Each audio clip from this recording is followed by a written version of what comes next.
નમસ્કાર. ધોરણ 12 chemistry chapter number 2 દ્રાવણો. Last વિડિયોની અંદર આપણે એઝિયોટ્રોપ અને તેનો એક લખાણ સંબંધિત જે પ્રશ્ન હતો એની ચર્ચા કરી હતી. આજે આપણે એક નવા પોઈન્ટની શરૂઆત કરવાની છે. દ્રાવણના કેટલાક સંખ્યાત્મક ગુણધર્મો છે, મુખ્યત્વે 4 ગુણધર્મો છે, એનો આપણે અભ્યાસ કરવાનો છે. તો સૌપ્રથમ પહેલું જોઈએ સંખ્યાત્મક ગુણધર્મ અને તે મોલર દળનો નિર્ધારણ. શબ્દ આવે છે કે સંખ્યાત્મક ગુણધર્મ, જે આપણે રાઉટના નિયમ ભણી ગયા છે બાષ્પ દબાણ અંગેનો, એના ઉપર આધારિત ભણવાનું છે. તો સૌપ્રથમ જોઈએ કે સંખ્યાત્મક ગુણધર્મો કોને કહેવાય. તો શબ્દ ઉપરથી ખબર પડી જાય છે કે દ્રાવણના કેટલાક ગુણધર્મો એવા છે કે જે માત્ર ને માત્ર દ્રાવ્ય કણોની સંખ્યા ઉપર આધાર રાખે છે. એના સ્વભાવ સાથે એને કોઈ લેવા દેવા નથી, પરંતુ માત્ર સંખ્યા કણ ઉપર આધાર રાખે છે. હવે પહેલી તો ચર્ચા એ આપણે કરીશું કે ભાઈ કેટલા સંખ્યાત્મક ગુણધર્મો છે, ને પછી હું સમજાવું છું કે તમે સંખ્યાત્મક ગુણધર્મો કોને કહેવાય. તો પહેલી વાત કરવાની છે બાષ્પ દબાણમાં થતો ઘટાડો.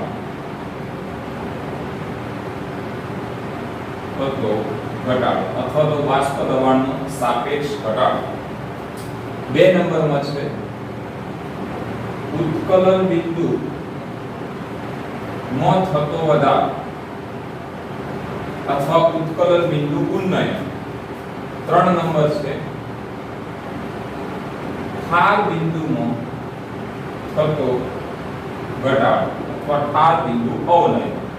અને 4 નંબર છે અભિસરણ દબાણ માં થતો ફેરફાર.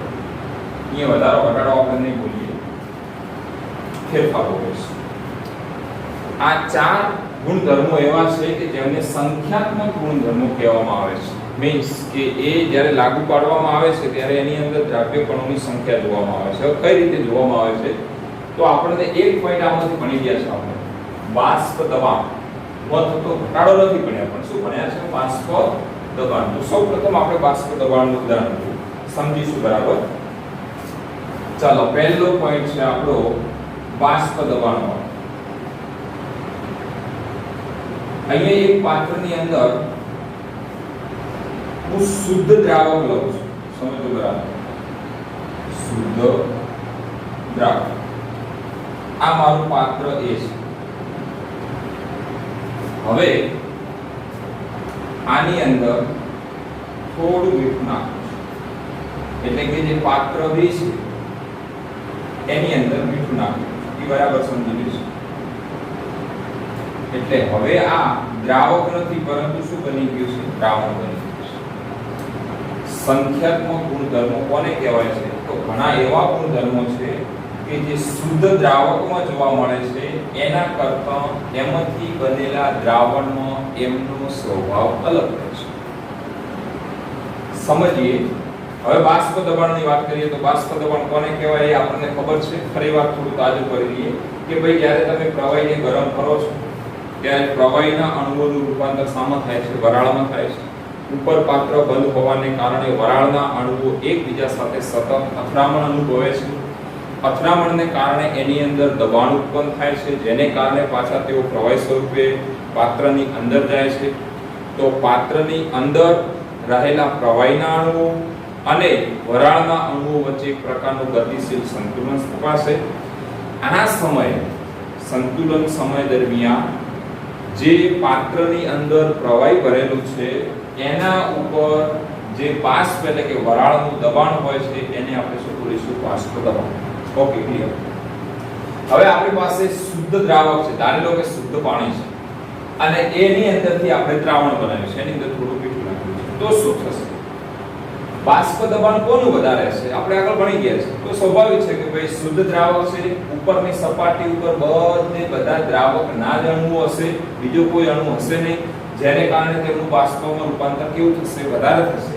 જ્યારે આ કેસની અંદર અહીંયા દ્રાવકની સાઈડમાં દ્રાવ્યના અણુ પણ હાજર હશે, જેને કારણે એમની જે બાષ્પ છે એ ઝડપથી બનતી નથી.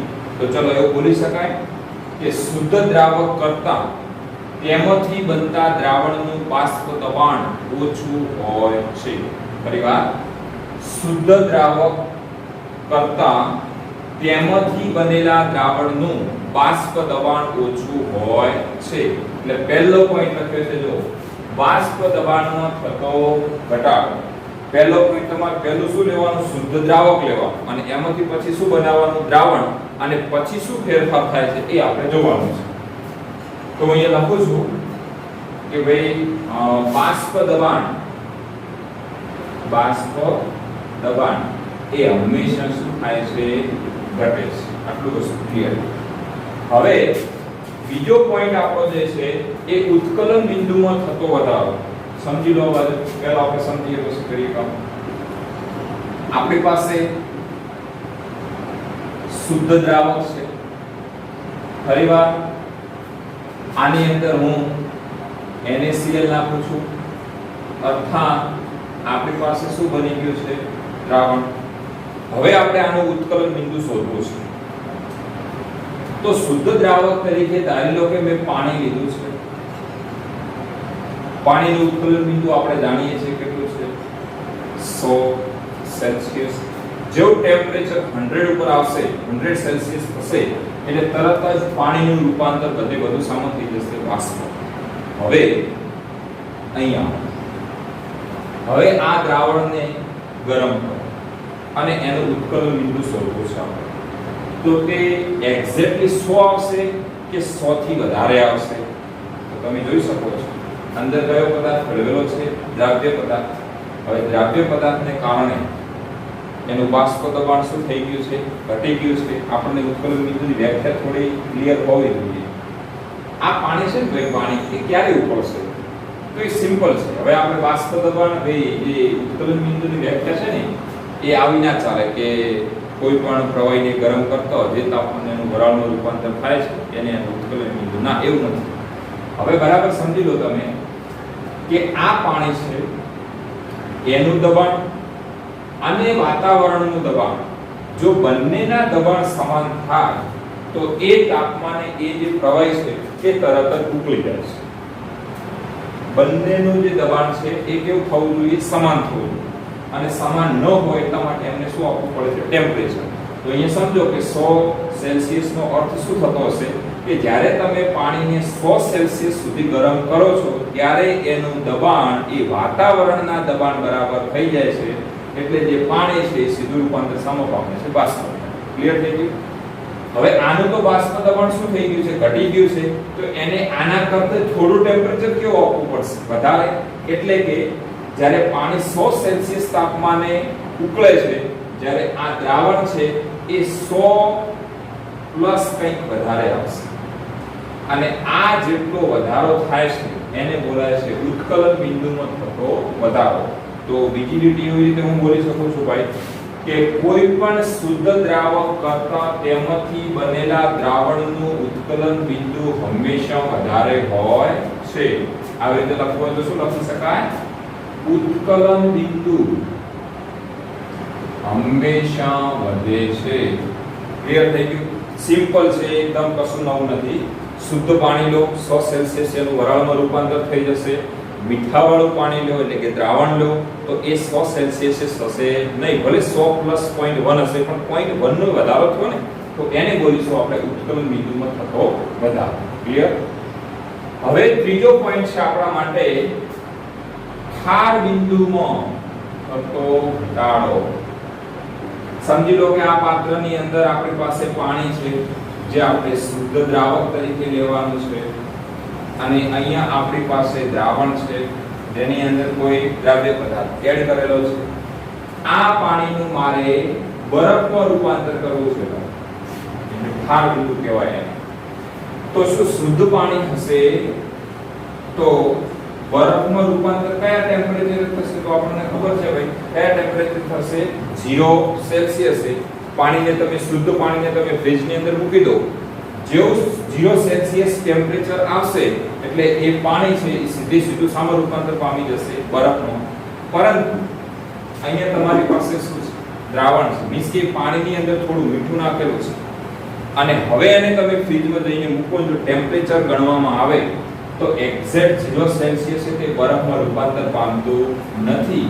પરંતુ 0 થી પણ નીચે એટલે કે માઈનસ ટેમ્પરેચર ની અંદર માઈનસ સેલ્સિયસ ની અંદર ભલે તે પછી -0.1 હોય પરંતુ જે 0 સેલ્સિયસે બરફ બનવો જોઈએ એ 0 સેલ્સિયસે બરફ બનતો નથી અર્થાત કે એનું જે ઠાર બિંદુ છે એમાં શું થાય છે ઘટાડો થાય છે એટલે અહીંયા લખ્યું છે કે ઠાર બિંદુમાં થતો ઘટાડો અહીંયા લખીશું ઠાર બિંદુમાં શું થાય છે તો કે ઘટાડો અભિસરણ દબાણ હાલ આપણે નથી ભણવાનું એ આખો અલગ પોઈન્ટ ભણીશું તો આજે આપણે ત્રણ ગુણધર્મો જોયા બાષ્પ દબાણમાં થતો ઘટાડો ઉત્કલન બિંદુમાં થતો વધારો અને ઠાર બિંદુમાં થતો ઘટાડો એ કોના ઉપર આધાર રાખે છે તો તમે જે અંદર દ્રાવ્ય પદાર્થ નાખો છો એ દ્રાવ્ય પદાર્થના કણોની સંખ્યા પર આધાર રાખે છે એના સ્વભાવ પર નથી રાખતા એવું નથી કે ચલો મીઠું છે તો વધે છે ઘટે છે એનાથી કોઈ મતલબ નથી ખાંડ હોય તો આવું થાય એવું નથી એટલે કે અંદર રહેલા દ્રાવ્યના સ્વભાવ પર નથી પરંતુ અંદર નાખેલા દ્રાવ્ય કણોની સંખ્યા ઉપર આધાર રાખે છે તો આ ખાલી તમારી સમજણ માટે છે એની અંદર આપણે ચારે ચાર ડિટેલમાં ભણવાના છે સૂત્ર સાથે એમાં પહેલું આપણે જોઈશું બાષ્પ દબાણમાં થતો ઘટાડો જોઈએ બાષ્પ દબાણમાં થતો ઘટાડો તો પહેલું તો સંખ્યાત્મક ગુણધર્મો કોને કહીશું કે જે ગુણધર્મો દ્રાવણમાં દ્રાવ્ય કણોની સંખ્યા ઉપર આધાર રાખે છે લખું છું દ્રાવણમાં રહેલા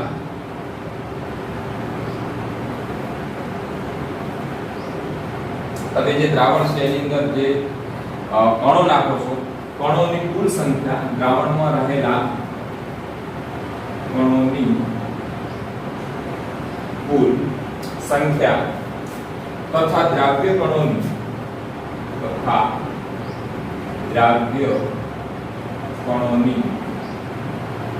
સંખ્યા પર આધાર રાખે છે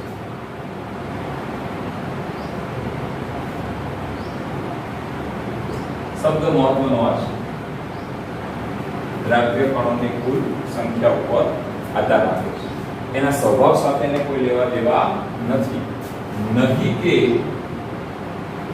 દ્રાવ્યના સ્વભાવ ઓકે હવે પહેલું બાષ્પ દબાણનો થતો ઘટાડો ઉદાહરણ દ્વારા ફરીવાર સમજીએ આ આપણી પાસે છે શુદ્ધ દ્રાવક એની અંદરથી આપણે શું બનાવી રહ્યા છીએ દ્રાવણ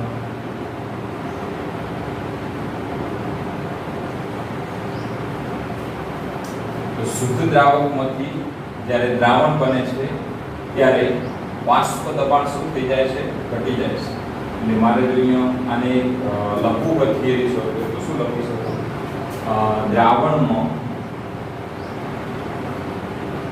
રહેલા એટલે કે દ્રાવણનું બાષ્પ દબાણ હંમેશા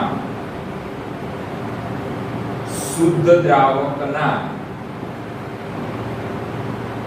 બાષ્પ દબાણથી કેવું હોય છે વિચારો દ્રાવણનું એટલે કે આનું બાષ્પ દબાણ હંમેશા શુદ્ધ દ્રાવકના બાષ્પ દબાણથી કેવું હોય છે ઓછું હોય છે બાષ્પ દબાણથી ઓછું હોય છે એટલે કે ઘટાડો થાય છે એટલે કે શું થાય છે ઘટાડો થાય છે તો આ વસ્તુ આપણા મગજને એકદમ ક્લિયર હવે બાષ્પ દબાણનો ઘટાડો છે કોના ઉપર આધાર રાખશે તો અંદર નાખેલા દ્રાવ્ય કણોની સંખ્યા ઉપર આધાર રાખે છે હવે જે દ્રાવ્ય કણોની સંખ્યા છે આગળ જે બાષ્પ દબાણની આપણે વાત કરી તો બાષ્પ દબાણ અંગે કયો નિયમ બે નિયમ વૈજ્ઞાનિક હતો તો કે રાઉટનો નિયમ શું હતો બાષ્પ દબાણ એના મોલ્સના કેવા પ્રમાણમાં હતો સમપ્રમાણમાં એ નિયમનો આપણે ઉપયોગ કરવાનો છે ચલો જોઈએ રાઉટના નિયમ મુજબ રાઉટના નિયમ મુજબ શું હતો રાઉટનો નિયમ બોલો હવે પહેલું એ બરાબર ક્લિયર કરી નાખો કે રાઉટના નિયમ આપણી પાસે કેટલા છે બે બાષ્પશીલ અને અબાષ્પશીલ હવે એના અંતિમથી તમે વિચારી શકો છો કે અહીંયાથી તમને ખબર પડી જાય કે ભાઈ આપણે અંદર નાખેલો જે પદાર્થ છે બાષ્પશીલ લેવાનો કે અબાષ્પશીલ લેવાનો. તો જો બાષ્પશીલ લેશો તો બંનેનું બાષ્પ દબાણ થશે, પણ આપણે કયો પદાર્થ લેવાનો છે? અબાષ્પશીલ. કયો પદાર્થ? અબાષ્પશીલ. રાઉટના નિયમ મુજબ રાઉટના અબાષ્પશીલ દ્રાવ્ય બોલો શું હતો? અદ્રાવ્યશીલ બાષ્પ માટે રાઉટનો નિયમ તો તમને ખબર હોય તો P1 P10 x1. યાદ કરો P1 શું છે? દ્રાવણનું બાષ્પ દબાણ. P10 શું લખતા હતા? શુદ્ધ ઘટકનું બાષ્પ દબાણ. x1 મોલ અંશ. Okay, clear. હવે આ અબાષ્પશીલ માટેનો નિયમ લાગુ પડે. હવે આપણે શું કરવાનું છે કે બાષ્પ દબાણમાં થતો ફેરફાર શોધવાનો છે. તો આગળ લખો છું, દ્રાવકના બાષ્પ દબાણમાં થતો ઘટાડો. દ્રાવકના બાષ્પ દબાણમાં થતો ઘટાડો. બાષ્પ દબાણને શું બોલાય? P. ડિફરન્સને શું બોલાય? Delta P. ડેલ્ટા P1 બરાબર શું લખાય? બોલો. શુદ્ધ દ્રાવક છે એનું વધારે છે, દ્રાવણ છે એનું ઓછું છે. તો આપણને ખબર છે કે મોટામાંથી નાનું બાદ થાય. મોટામાંથી નાનું એટલે વધારે કોનું છે ભાઈ? શુદ્ધ દ્રાવક. દ્રાવણનું કેવું છે? ઓછું. તો અહીંયા લખી શકો ડેલ્ટા P1 બરાબર શુદ્ધ દ્રાવકનું બાષ્પ દબાણ માઈનસ દ્રાવણનું બાષ્પ દબાણ. ડેલ્ટા P1 શુદ્ધ દ્રાવકના બાષ્પ દબાણને તમે કઈ સંજ્ઞા વડે દર્શાવો છો? P10 minus P1. Clear? P10 minus P1. ધારી લો કે આ સમીકરણ નંબર 1 છે. હવે આપણે કોની કિંમત મૂકવાની છે? P1 ની. P1 ની કિંમત શું છે ભાઈ? અહીંયા P10 x1. તો શું થશે? Delta P1 P10 minus P10 x1. ફરીવાર P10 માઈનસ P1 ક્યાંથી આયા? તો અહીંયા ડિફરન્સ ને આધારે. હવે P1 ની કિંમત મૂકો તો P10 માઈનસ P10 x1. શું નીકળશે? બંનેમાં કોમન બોલો. P10 અહીંયા ના વધે કશું એટલે 1 માઈનસ x1. 1 માઈનસ x1 એટલે શું?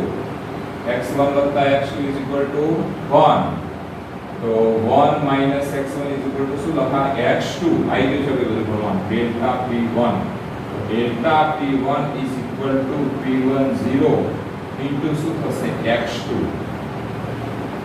સમીકરણ નંબર 2. આટલા સુધી ક્લિયર થવું જોઈએ.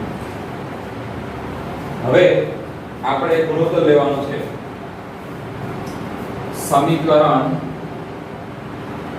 2 પરથી આ P10 ને હું નીચે છેદમાં લઈ લઉં છું. તો ડેલ્ટા P1 ભાગ્યા P10 બરાબર શું લખાશે? x2. અથવા ડેલ્ટા P1 ભાગ્યા P10 બરાબર ડેલ્ટા P1 ની કિંમત શું છે ભાઈ? P10 માઈનસ P1 ભાગ્યા P10 અને આના બરાબર શું લખો? x2 બરાબર. ફરીવાર સમજો, ડેલ્ટા P1 ભાગ્યા P10 કરવામાં આવે તો શું વધે? અહીંયા x2. બીજી રીતે લખવું હોય તો ડેલ્ટા P1 ની કિંમત મૂકો તો P10 minus P1. Delta P1 બરાબર P10 minus P1 upon P10 તો એ જ છે. બરાબર છે. તો આવું સૂત્ર મળ્યું આપણને. તમારે પરિસ્થિતિને અનુસાર સૂત્ર વાપરવાનું છે. હવે x2 ને શું કહેવાય? x2 એટલે શું? તો x1 દ્રાવકના મોલન્સ, x2 દ્રાવ્યના મોલન્સ. ઓકે, હવે મોલન્સનું સૂત્ર આપણે ઉપયોગ કરવાનો છે. હવે આપણે આ સૂત્રનો ઉપયોગ કરીશું. P10 minus P1 upon P10 બરાબર x2.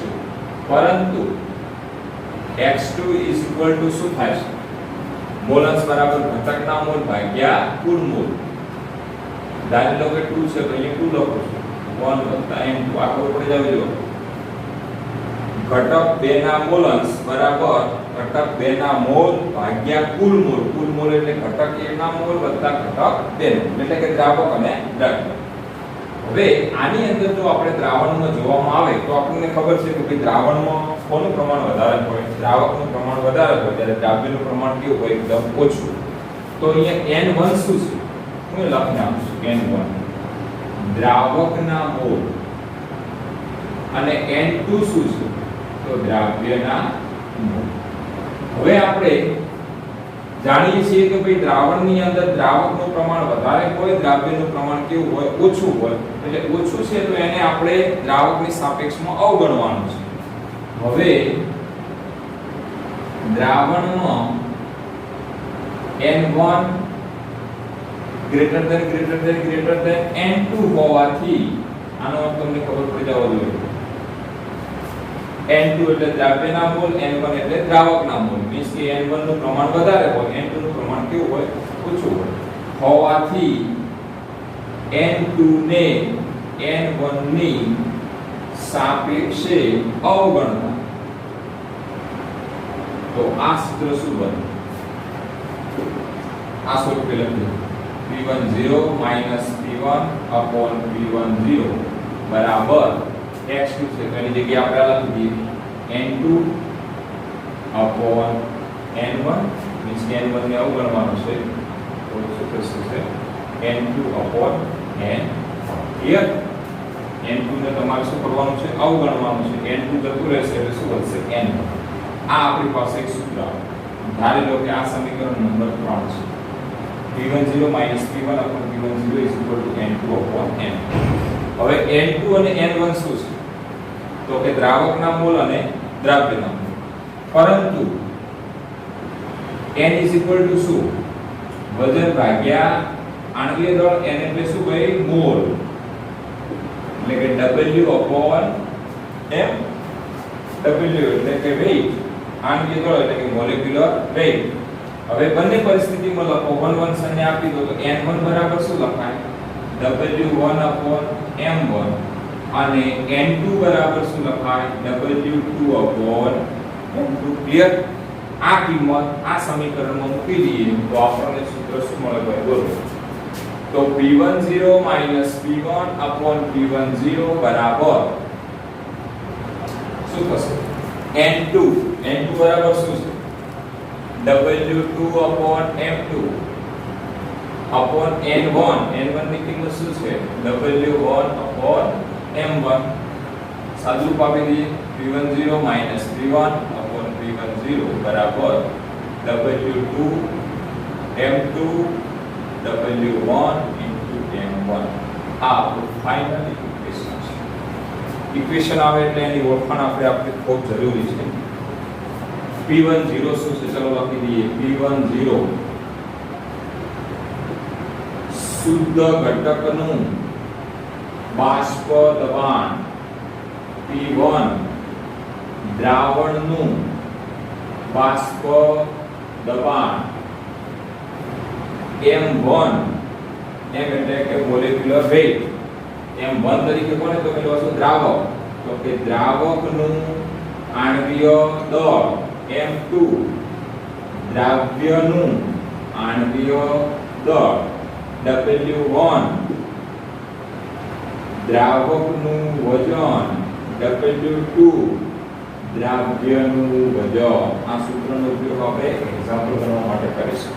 મીન્સ કે આ બધી વસ્તુ તમને ક્લિયર હોવી જોઈએ. રકમમાં તમને શું આપ્યું છે તો સૂત્ર ઉપરથી આપણે તરત આપણે ઓકે. જો સિમ્પલ જ છે. અહીંયા તમારે અબાષ્પશીલ દ્રાવ્ય માટે રાઉલનો નિયમ લાગુ પાડી દેવાનો છે. એ સૂત્ર આપણે જાણીએ છીએ.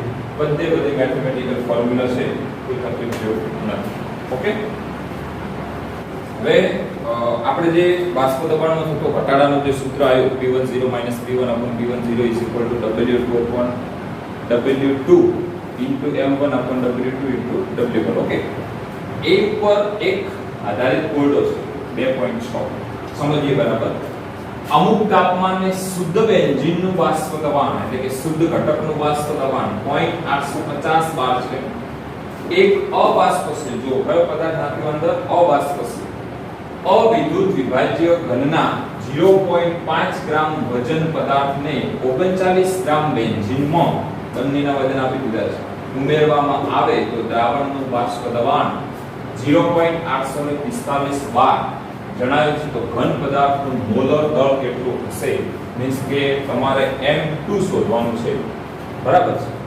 હવે કેવું તમે સમજી લો કે શુદ્ધ બેન્ઝીનનું બાષ્પ દબાણ કેટલું છે? 0.850. તો હવે એમાંથી જ્યારે દ્રાવણ બને ત્યારે એનું બાષ્પ દબાણ વધે કે ઘટે? તો આપણે હમણાં ભણીએ શું થશે? ઘટશે. અહીંયા જો રકમમાં તમને દેખાતું હશે 0.845 બાર થઈ ગયું. મીન્સ કે શુદ્ધ ઘટકનું વધારે હોય છે, એમાંથી બનેલા દ્રાવણનું બાષ્પ દબાણ કેવું હોય છે? ઓછું હોય છે. કયા સૂત્રનો ઉપયોગ કરીશું? તમને કઈ કઈ કિંમતો આપેલી છે એ જોઈએ. તો સૌપ્રથમ શું આપેલું છે બોલો? શુદ્ધ બેન્ઝીનનું બાષ્પ દબાણ અર્થાત P10 બરાબર 0.850 બાર. P1 કેટલું આપ્યું છે? 0.845 બાર. બીજા આપણને વજન આપી દીધા છે W1. W1 એટલે શું? દ્રાવકનું વજન. તો દ્રાવક કોણ છે ભાઈ? બેન્ઝીન. કેટલું છે? 39 ગ્રામ.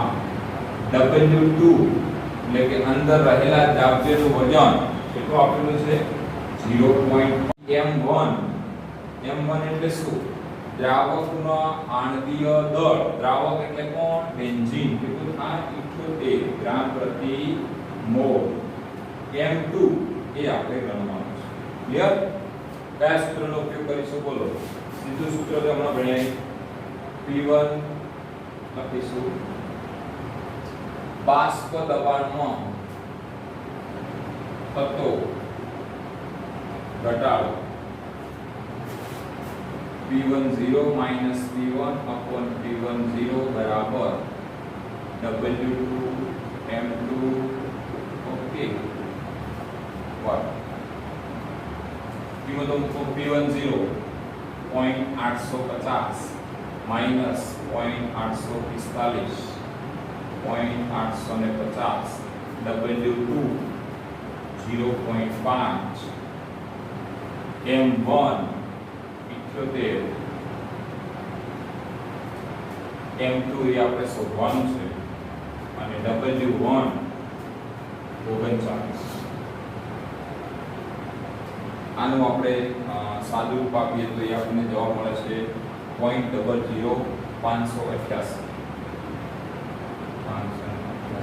બરાબર 78 ના અડધા એટલે 39 ભાગ્યા M2 ગુણ્યા 39. M2 ને કરતા બનાવો શું થાય? 39 0.00588 ગુણ્યા 39. M2 1 ભાગ્યા